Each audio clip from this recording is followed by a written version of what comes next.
Assalomu alaykum barchaga. Bugun sizlar bilan birgalikda kam xarj, tez va oson tayyor bo'ladigan mazali shirinlik tayyorlaymiz. Buning uchun bizga kerakli bo'ladigan masalliqlar: 2 ta tuxum, 1 piyola shakar, 2 piyola sut, 1 piyola o'simlik moyi, 2,5 piyola un kerak bo'ladi. Ishimizni tuxum va shakarni yaxshilab aralashtirib olishdan boshlaymiz. Hayolida bir nimalar rashk o'tida yondirib o'tdi. Sevarmushman boshqasini, yo eslarman eskisini. Yurarmushman yallo qilib, jon-jonimdan to'ydirib o'tdi. Mana tuxum va shakarlari eriguncha yaxshilab aralashtirib oldik.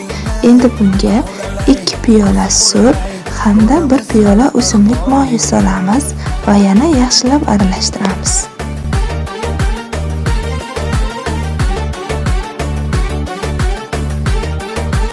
Mana yaxshilab aralashtirib oldik.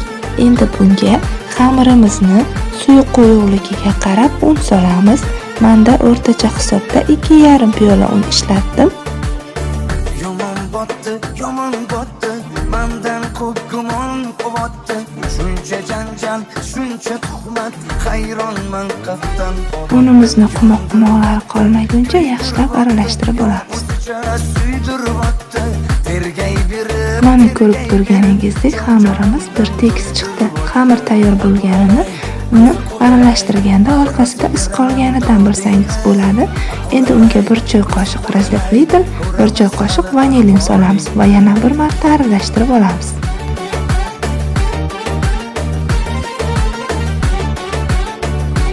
Xamirimizni aralashtirganimizda venchigimiz orqasidan xuddi mana shunday iz qolsa, xamirimiz tayyor bo'lgan bo'ladi.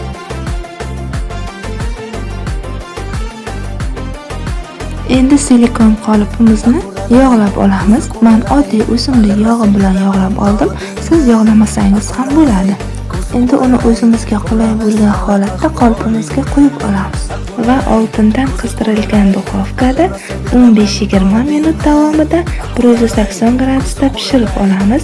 Menda 15 minutda pishib chiqdi.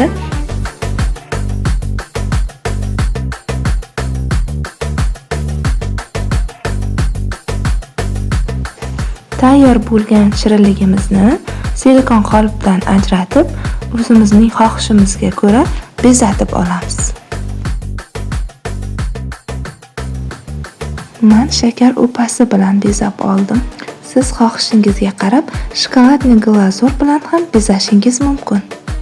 Retsept foydali bo'lgan bo'lsa, kanalimizga obuna bo'ling va fikrlaringizni kommentariyada yozib qoldiring. Bu men uchun juda ham muhim.